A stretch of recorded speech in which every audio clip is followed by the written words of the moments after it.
How can one bold kiss at an anniversary dinner lead to a life-changing legal showdown?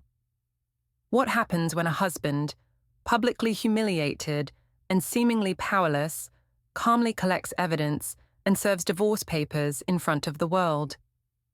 This is the true story of how my harmless test ended with me clutching court documents on the courthouse steps. My name is Rumma Valdis, and I thought I was untouchable. At 33, I coordinated events for a non-profit that helped underprivileged kids. Good work, decent pay, and plenty of opportunities to network with interesting people. That's how I met Felix Wren, a marketing consultant who made my pulse race in ways my husband Jonah hadn't in years. The restaurant was perfect that evening, dim lighting, expensive wine, and the kind of atmosphere that made everything feel cinematic. Jonah had chosen Bistro Laurent for our 8th wedding anniversary, probably thinking the upscale setting would impress me. He wore his best shirt, the blue one I'd bought him last Christmas, and kept checking his phone nervously, like he always did when spending money. "You look beautiful tonight," he said, reaching across the table to touch my hand. His fingers were warm but calloused from years of writing equations on whiteboards. At 34, Jonah was still the same quiet math teacher I'd married, reliable, predictable, safe, too safe. "Thank you," I replied, but my attention drifted to the entrance where Felix had just walked in. I'd texted him our location earlier, suggesting he stop by for a drink after his client meeting. The coincidence would seem natural enough. Felix spotted us immediately. At 31, he had that effortless confidence that comes from success in the corporate world. His smile could light up a room, and tonight it was focused entirely on me. "Rumma, what a surprise," he said, approaching our table with practiced charm. "Mind if I join you for a moment? I just finished the most exhausting client dinner." Jonah's jaw tightened slightly, but he nodded. "Of course, this is my husband, Jonah," I said, enjoying the way Felix's presence seemed to diminish my husband somehow. Felix slid into the booth beside me, closer than necessary. "Anniversary dinner? How romantic. You're a lucky man, Jonah." 8 years, Jonah replied quietly, his eyes fixed on how Felix's arm rested along the back of my seat. The conversation flowed easily between Felix and me. Work gossip, shared jokes, stories that excluded Jonah entirely. I could feel my husband growing more uncomfortable, and something rebellious in me fed off that discomfort. When Felix's hand brushed my shoulder while reaching for his wine glass, I didn't pull away. "You know," Felix said, his voice dropping to that intimate tone that made my stomach flutter, "you have the most incredible energy. It's magnetic." I laughed, a sound that came out breathier than intended. "You're terrible." "Am I?" His face was inches from mine now, and I could smell his cologne. Expensive, intoxicating. "I think you like terrible." The kiss happened so quickly that even I was surprised by my own boldness. Felix's lips were soft, confident, and for 3 seconds that felt like an eternity, I forgot where I was. When we broke apart, the restaurant seemed to have gone quiet around us. Jonah sat frozen, his wine glass halfway to his lips, his face pale with shock and humiliation. Other diners were staring, some with their phones out, capturing the moment that would soon ruin my life. "Don't like it?" I asked Jonah, my voice shakier than I intended. The words came out like a challenge, fueled by adrenaline and Felix's approving smirk. "Then divorce me." The silence that followed was deafening. Jonah slowly set down his wine glass, his hands remarkably steady. He looked at me for a long moment, his brown eyes reflecting hurt so deep it made my chest tight. Then he stood up, placed $200 on the table, and walked out without saying a word. Felix whistled low. "Wow, that was intense." "He'll get over it," I said, but my voice sounded hollow even to me. "He always does." But as I watched through the window, seeing Jonah sit in his car for several minutes before driving away, something cold settled in my stomach. This felt different. This felt final. I pulled out my phone and snapped a quick selfie with Felix, posting it to Instagram with the caption, "Anniversary dinner took an interesting turn. Oh, living my best life, oh, no regrets." The likes started pouring in immediately, along with comments that ranged from supportive to scandalized. What I didn't notice until later was Felix's hand clearly visible on my shoulder in the photo, or the timestamp that would prove this wasn't some innocent coincidence. I also didn't see the flash from someone else's camera, capturing the moment from a different angle, one that showed Jonah's devastated face in the background. By the time I got home that night, Jonah was already asleep in our daughter Maya's room. The next morning, I found him making breakfast with mechanical precision, his movements careful and deliberate. He didn't mention the dinner. He didn't ask about Felix. He simply handed me my coffee and went to wake up Maya for school. "Daddy, why are you sleeping in my room?" I heard our 7-year-old ask as I scrolled through the growing number of comments on my post. "Just trying something new, sweetheart," Jonah replied, his voice gentle with her in a way it hadn't been with me in months. I should have felt guilty. I should have apologized. Instead, I felt vindicated. If Jonah couldn't handle a confident woman who knew her worth, that was his problem, not mine. But as I watched him carefully organizing papers in his study that evening, creating neat piles and labeling folders with dates and names, I couldn't shake the feeling that something fundamental had shifted. Jonah wasn't acting hurt anymore. He was acting methodical, and that scared me more than his anger ever could have. The video went viral overnight.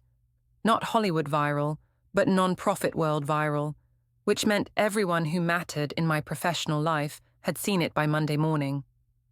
The footage was grainy but clear enough, me kissing Felix while my husband sat there, looking like he'd been slapped. "Rumma, we need to talk." My boss, Patricia Hendricks, called me into her office before I'd even had my first cup of coffee. The director of Children's Hope Foundation was a stern woman in her 50s who'd built her reputation on maintaining pristine organizational standards. "If this is about the weekend, I can explain." "Can you?" Patricia's voice was ice cold as she turned her laptop screen toward me. The video had been posted on the non-profit gossip blog Charity Chat with the headline, "CHF Event Coordinator's Public Display Raises Questions About Professional Judgment." My stomach dropped. This is my personal life. It has nothing to do with my work performance. When our donors start calling to express concerns about staff conduct, it becomes very much about work. Patricia leaned back in her chair. The Williamson Family Trust specifically mentioned they're reconsidering their annual contribution because they don't want to support an organization that employs people with questionable moral character. "That's ridiculous. I kissed someone at dinner. I didn't embezzle funds." "You kissed someone who isn't your husband in public while your husband watched, and then you posted about it on social media like it was something to celebrate." Patricia's tone suggested she found my behavior personally offensive. "I'm placing you on administrative leave pending a full review." The words hit me like a physical blow. "You can't be serious." 2 weeks, Rumma. Use the time to figure out your priorities." I stormed out of her office, my cheeks burning with humiliation. In the main workspace, conversation stopped as I passed. Nate Fisher, a colleague who usually greeted me with friendly gossip, suddenly became very interested in his computer screen. Sarah from accounting actually turned away when I tried to make eye contact. Only Felix seemed unfazed by the drama. I found him in the break room, scrolling through his phone with an amused expression. "Can you believe this?" I gestured toward the office behind me. "They're acting like I committed a crime." "People love their drama," he said, not looking up from his screen. "It'll blow over." "Will it? Because I just got suspended." That got his attention. "Seriously, that seems extreme." "Tell me about it." I sat down across from him, needing his support more than I wanted to admit. "Maybe we should lay low for a while. Let things cool down." Felix's expression shifted slightly, becoming more guarded. "Yeah, maybe that's smart. I've got a lot of client work coming up anyway." Something in his tone made my chest tighten. "You're not having second thoughts, are you?" "Of course not." But he was already standing up, checking his watch. "I just think discretion might be wise right now." After he left, I sat alone in the break room, staring at my phone. The Instagram post had generated over 300 comments, most of them negative. People I'd considered friends were calling me selfish, immature, and worse. The few supportive comments came from people I barely knew, strangers who seemed to be enjoying the drama rather than actually supporting me. I drove home in a daze, my mind reeling from how quickly everything had fallen apart. The house felt different when I walked in. Too quiet, too organized. Jonah's study door was closed, but I could hear the printer running inside. Maya was in the living room, coloring at her little table. She looked up when I entered, her 7-year-old face serious in a way that made my heart ache. "Mommy, why is everyone at school talking about you?" The question hit me like a punch to the gut. "What do you mean, sweetheart?" Mrs. Johnson asked me if everything was okay at home, and Emma's mom looked at me funny when she picked Emma up from our play date. I knelt down beside her, trying to keep my voice steady. "Sometimes grown-ups make mistakes, baby, but it doesn't change how much Mommy and Daddy love you." Maya nodded, but she didn't look convinced.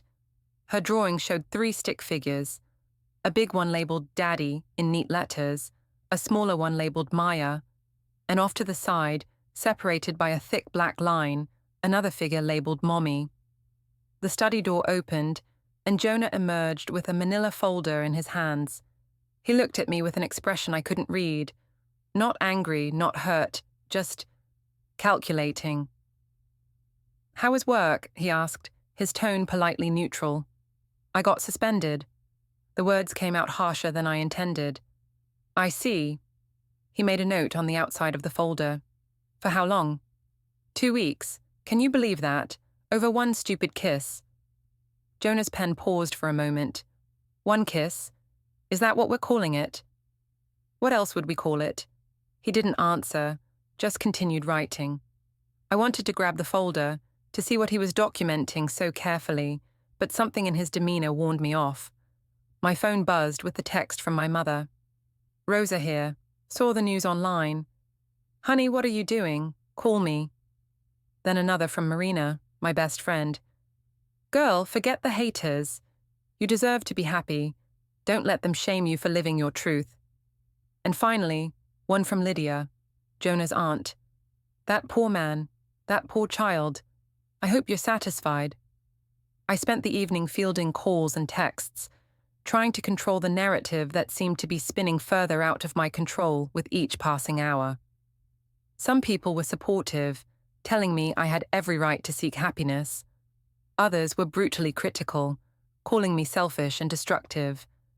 But it was the silence from Jonah that bothered me most.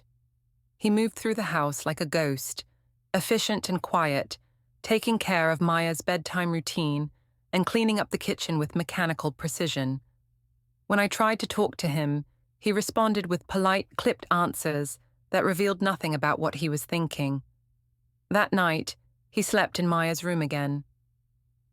I lay alone in our king-sized bed, staring at the ceiling and trying to convince myself that I'd done nothing wrong. I was a grown woman who deserved passion and excitement.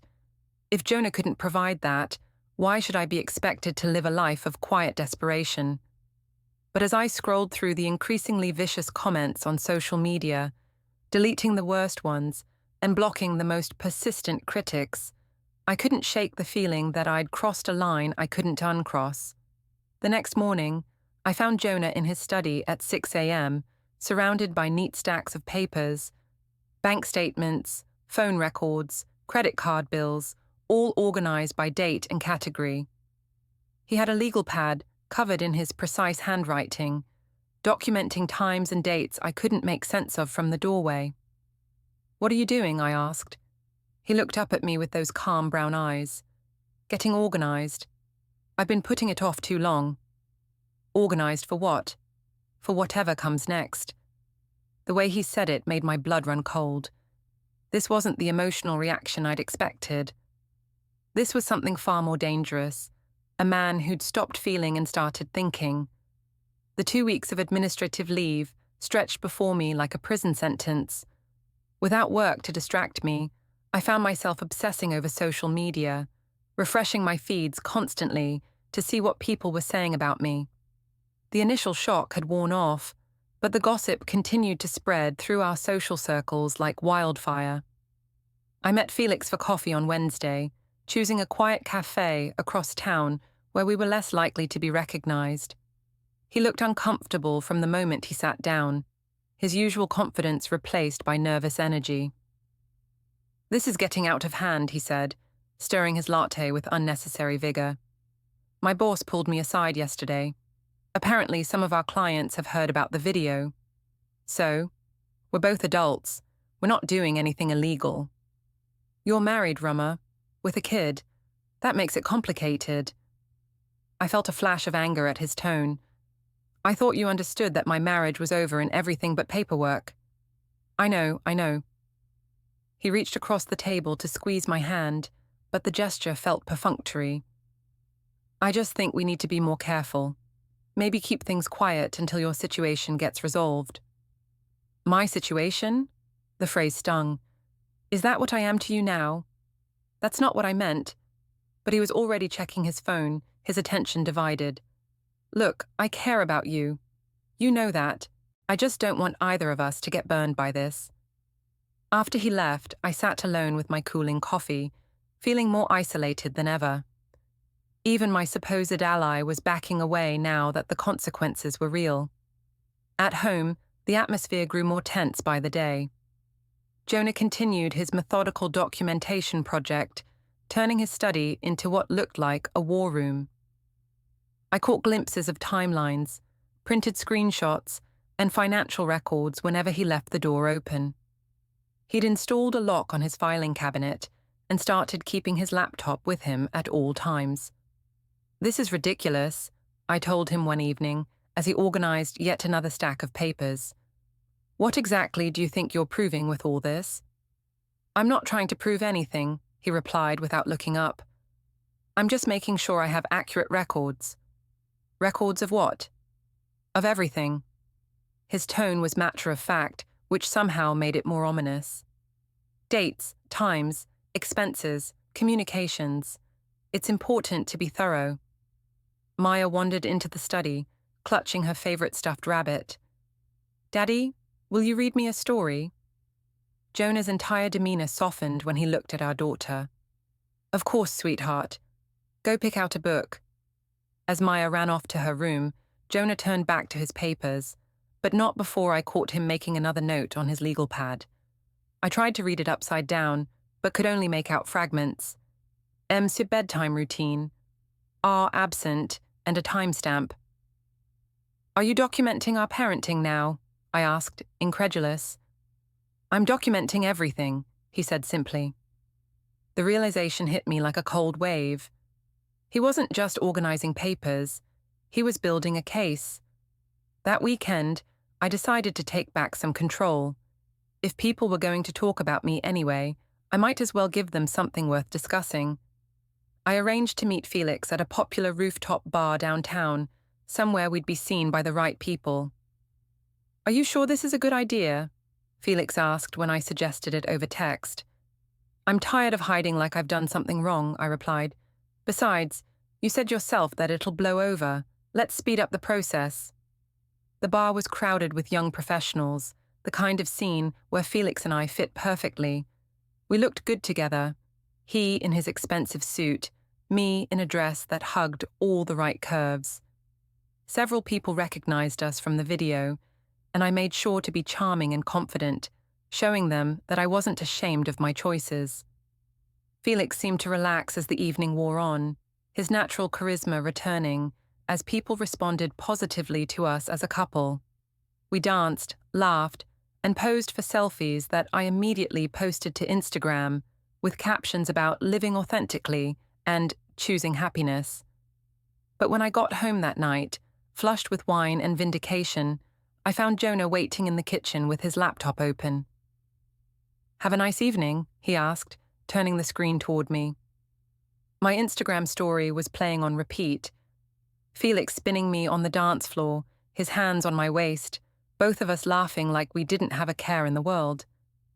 Yes, actually, I did. Good, I'm glad you documented it so thoroughly. He made another note on his ever-present legal pad.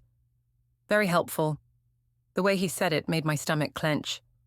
Jonah, what are you planning? I'm not planning anything, I'm just preparing. Preparing for what? He closed the laptop and stood up, gathering his papers with the same methodical care he brought to everything these days.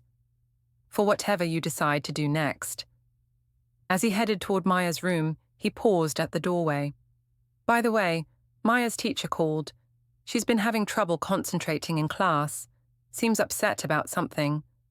I scheduled a conference for next week. The implication was clear. Our daughter was suffering because of my choices, and he was making sure there was an official record of it. I spent the next few days in a strange limbo, suspended between defiance and growing unease. My mother called repeatedly, begging me to come to my senses.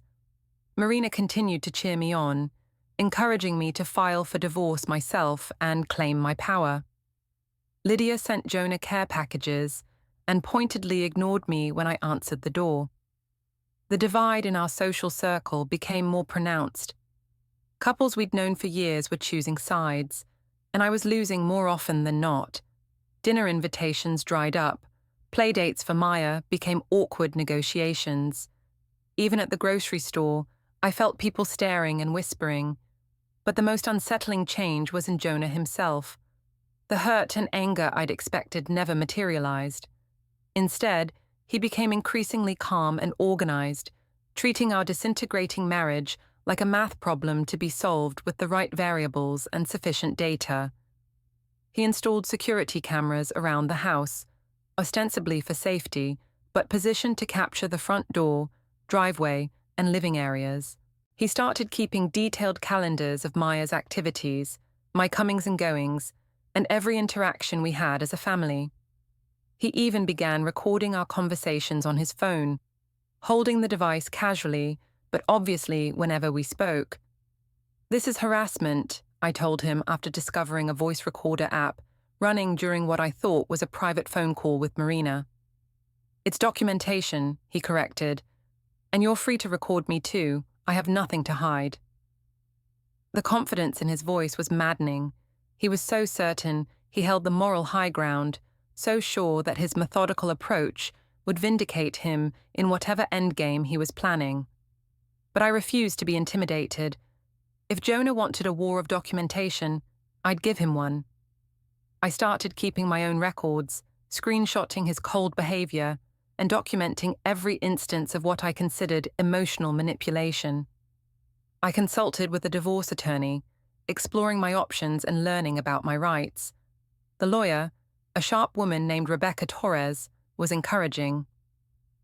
Massachusetts is a no-fault state, she explained. Adultery doesn't affect property division, and custody decisions are based on the best interests of the child. If you can show that you're the primary caregiver and that the home environment is stable, you have a strong case.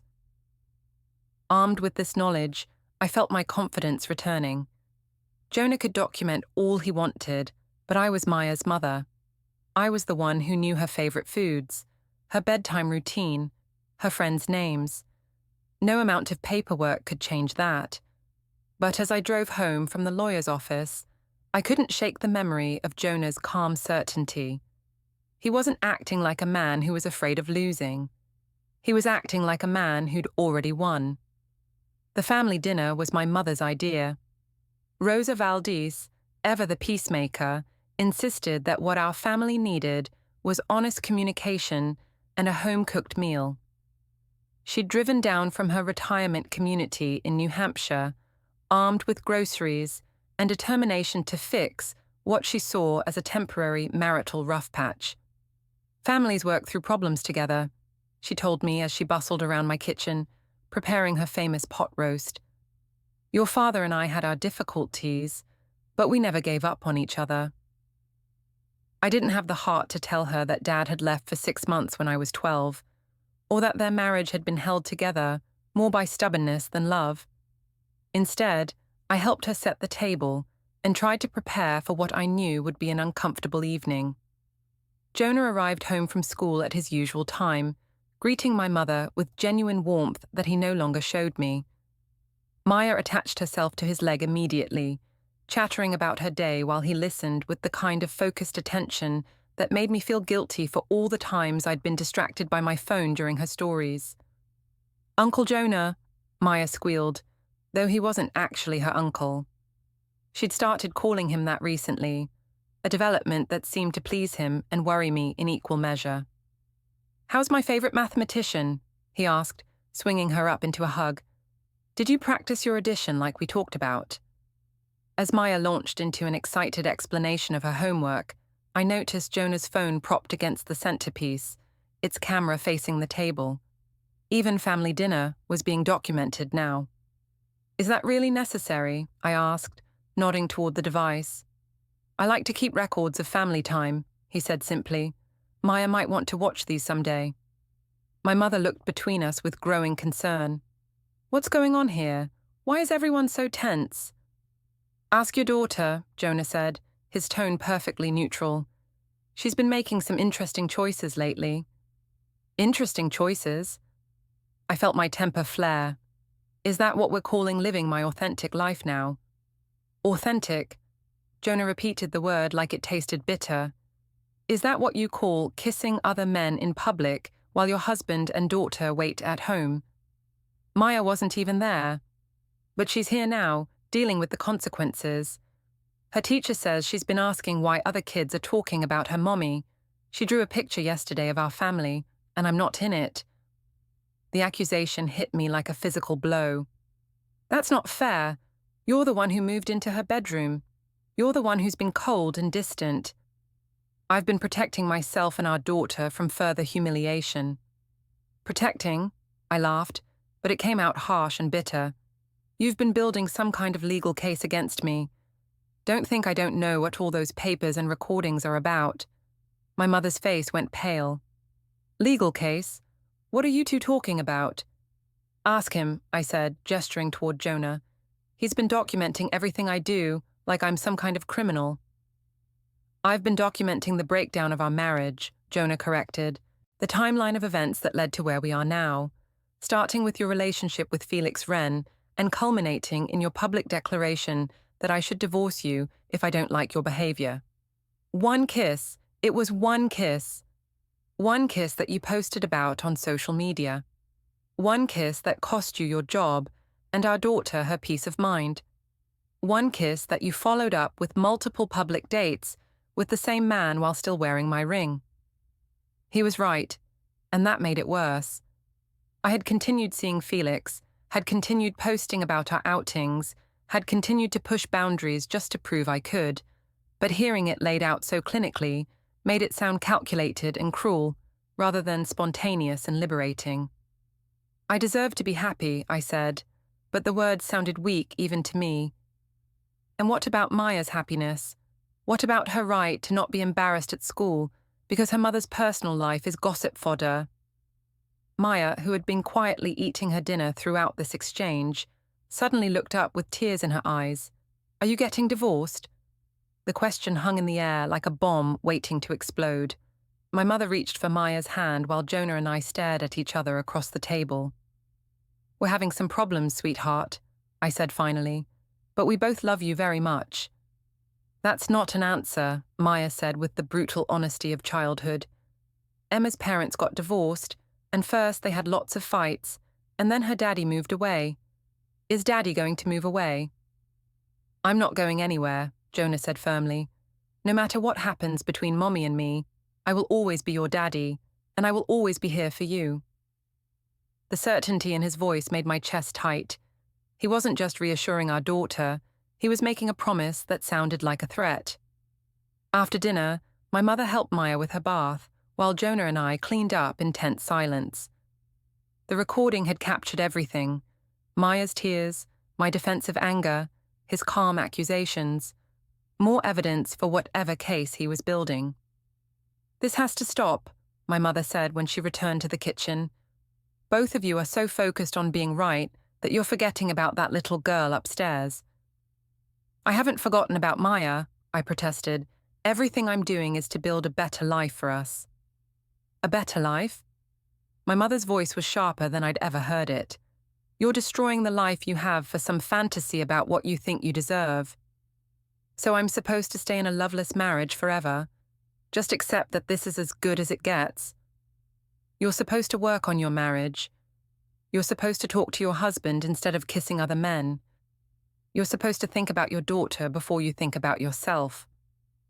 The criticism stung because it came from the one person who'd always been in my corner. Even my own mother was turning against me. "I can't be the only one trying," I said, looking at Jonah. "It takes two people to make a marriage work." "You're right," he said, drying his hands with methodical care. "It does take two people, but it only takes one person to destroy it." That night, I lay alone in our bedroom, staring at the ceiling and trying to figure out how everything had gone so wrong so quickly. 3 weeks ago, I'd been a respected professional with a stable family and exciting romantic prospects. Now I was suspended from work, estranged from my husband, and watching my daughter suffer the consequences of choices I'd convinced myself were harmless. My phone buzzed with a text from Felix. "Saw some posts about family drama. Maybe we should cool things off until your situation stabilizes." Even he was abandoning me now that the reality of divorce and custody battles was becoming clear. The man who'd encouraged my rebellion and whispered about how I deserved better was suddenly unavailable when I needed support most. I heard Jonah moving around in his study, the printer running again, more papers being organized into his ever-growing collection of evidence. Tomorrow was Thursday, and I'd noticed he'd circled it in red on his calendar with a note I couldn't decipher. Whatever he was planning, it was coming soon. And for the first time since this all began, I was genuinely afraid of what that might mean. Thursday morning arrived grey and drizzling, matching my mood as I watched Jonah prepare for work with his usual methodical precision. He'd been up early again. I could hear him in his study at 5 a.m., the printer running and papers rustling. When I passed by the room, I noticed several manila envelopes stacked on his desk, each one labeled with dates and contents in his neat handwriting. "Big day at school?" I asked as he packed his laptop bag, trying to keep my voice casual. "Every day is important when you're shaping young minds," he replied without looking at me. It was the kind of generic response he'd perfected lately, polite but revealing nothing.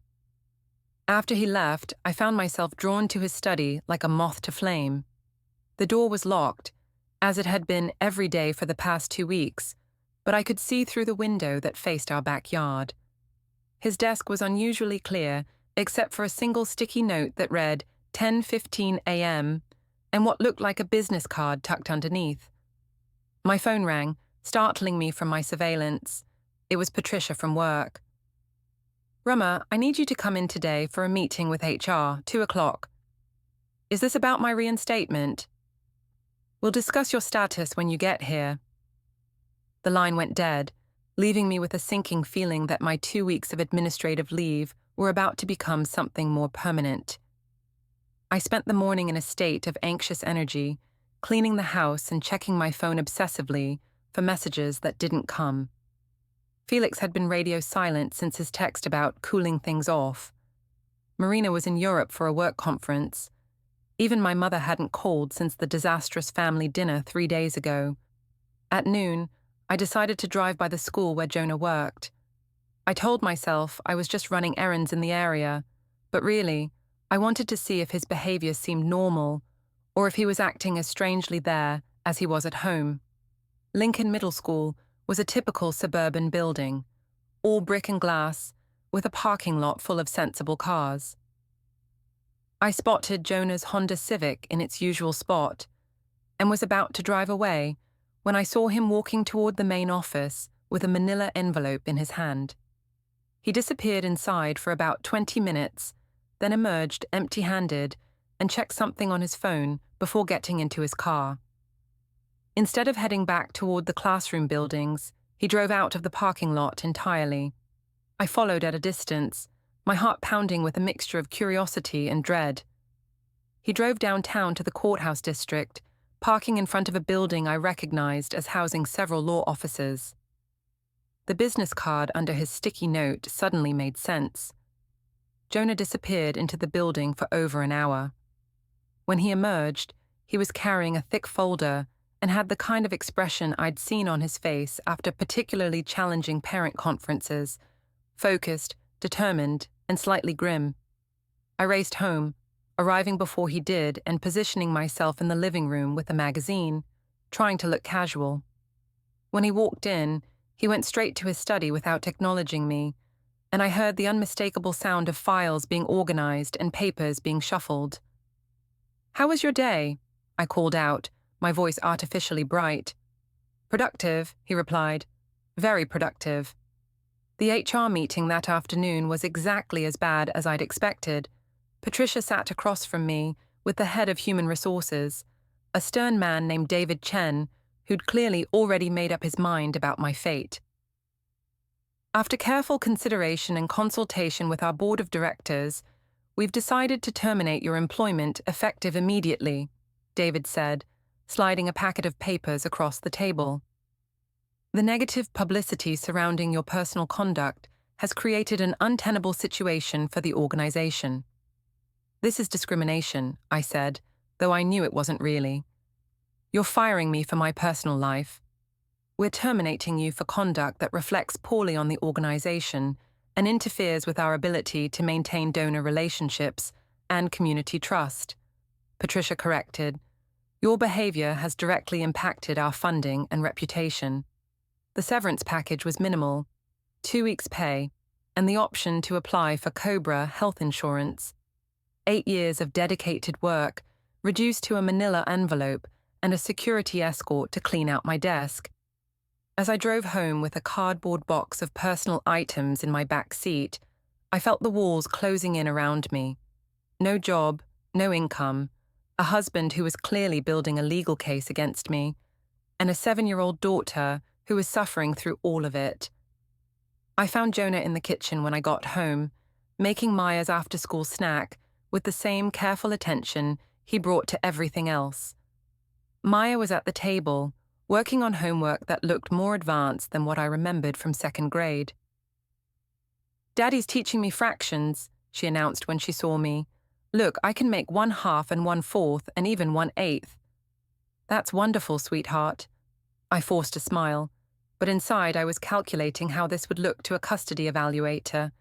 Engaged father helping with advanced homework, while unemployed mother arrived home with a box of belongings from her terminated job.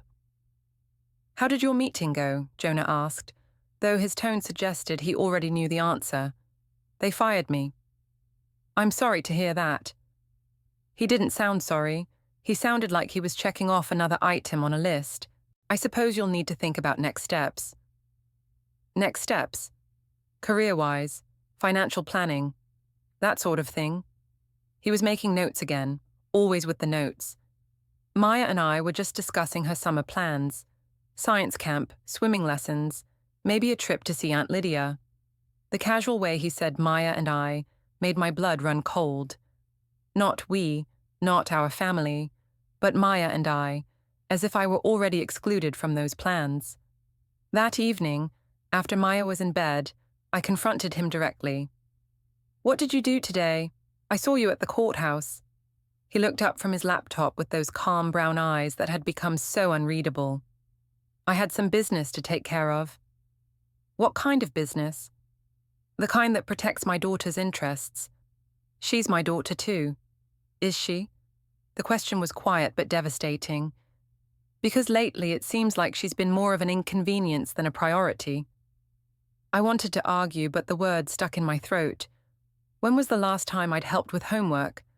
When had I last read her a bedtime story or taken her somewhere special? Just the two of us.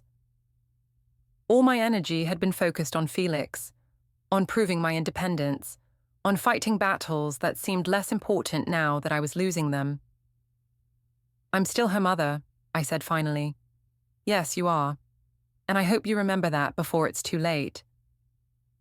The next morning, Jonah was gone before I woke up. Maya was already dressed and eating breakfast, her backpack packed and ready by the door. "Where's Daddy?" "He had to leave early for work. He made your lunch already." She held up a paper bag decorated with a smiley face drawn in Jonah's neat handwriting. After dropping Maya at school, I returned to an empty house that felt more like a crime scene than a home. Jonah's study was locked as always, but I could see through the window that his desk was completely clear except for a single manila envelope and his laptop. My phone buzzed with a calendar notification. "Important appointment, 2 p.m. I hadn't set any appointments. The realization hit me like ice water. Jonah had access to our shared Google Calendar. He'd been the one managing our schedules for years, syncing our phones and keeping track of Maya's activities. If he'd added an appointment, it was because he wanted me to see it. But an appointment for what? And where? I spent the day in a state of nervous energy, jumping at every sound and checking my phone constantly. At 1:30, I couldn't stand the suspense anymore. I drove to Maya's school, thinking I'd pick her up early and take her somewhere fun, somewhere that would remind both of us that I was still her mother and still capable of making her happy. But when I arrived at the school office, the secretary gave me an apologetic smile. "I'm sorry, Mrs. Valdis, but Maya has already been picked up. Her father collected her about an hour ago." "That's impossible. He's teaching." The secretary checked her computer. "According to our records, Mr. Valdis arranged for a substitute today. He had all the proper authorization." My hands were shaking as I called Jonah's phone. It went straight to voicemail. I drove home in a panic, my mind racing with possibilities. Had he taken Maya and run? Was this some kind of kidnapping?